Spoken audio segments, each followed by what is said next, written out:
টিএমসির গুন্ডা বাহিনী থানার বাইরে চলে এসেছে এবং ভিতরে ঢুকে আমাদের উপর অ্যাটাক করবে। দ্বিতীয় দফা নির্বাচন কি এবার শান্তিপূর্ণ হবে? জগদ্দলের ঘটনা তো অন্য কিছুই বলছে, তাই নয় কি সব্যসাচী? একদমই শুক্লা, রীতিমতো রণক্ষেত্র, বোমাবাজি, গুলি, রাতভর রীতিমতো তাণ্ডব চলেছে, যেখানে সিআইএসএফ জওয়ান তিনি গুলিবিদ্ধ হয়েছেন। তৃণমূল কর্মীদের মারধর, পাল্টা অভিযোগ তৃণমূল কংগ্রেস এবং বিজেপির।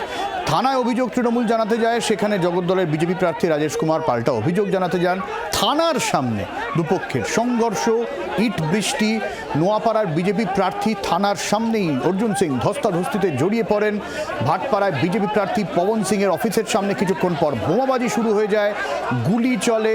সেখানেই পবন সিংয়ের রক্ষী সিআইএসএফ একজন জওয়ানের পায়ে গুলি লাগে, তাকে কলকাতা বেসরকারি হাসপাতালে ভর্তি করা হয়।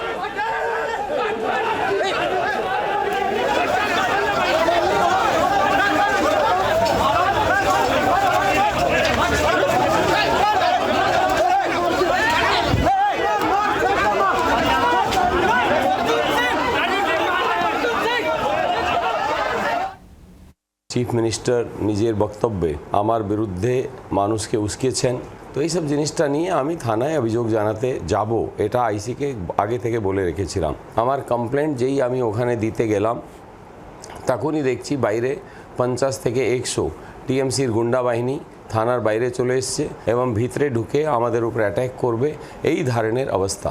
এটা তো পুরোপুরি সুনিয়োজিতভাবে পুলিশ আমার উপরে অ্যাটাক করানোর একটা পরিকল্পনা নিয়েছে। থানায় আইসি নেই, কোনো ফোর্স নেই, কোনো এসি নেই, কেউ নেই, এটা কি করে হতে পারে? অত্যন্ত নিন্দনীয় ঘটনা। 17 নম্বর ওয়ার্ডে কেবিন রোডে যে অফিসটা ভাঙচুর করেছিল রঞ্জিত সিং ওরফ গুড্ডু সিং, ভাইপো অর্জুনের, তার প্রতিবাদে একটি এফআইআর করতে তারা যায়।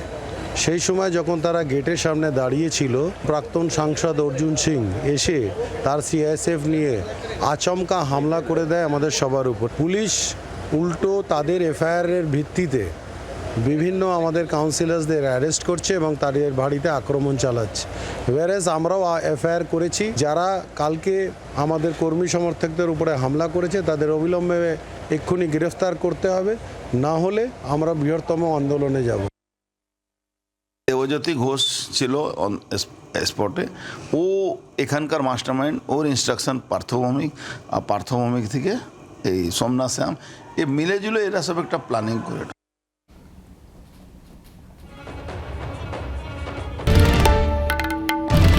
বাংলার আওয়াজ, বাঙালির আবেগ, জি 24 ঘন্টা।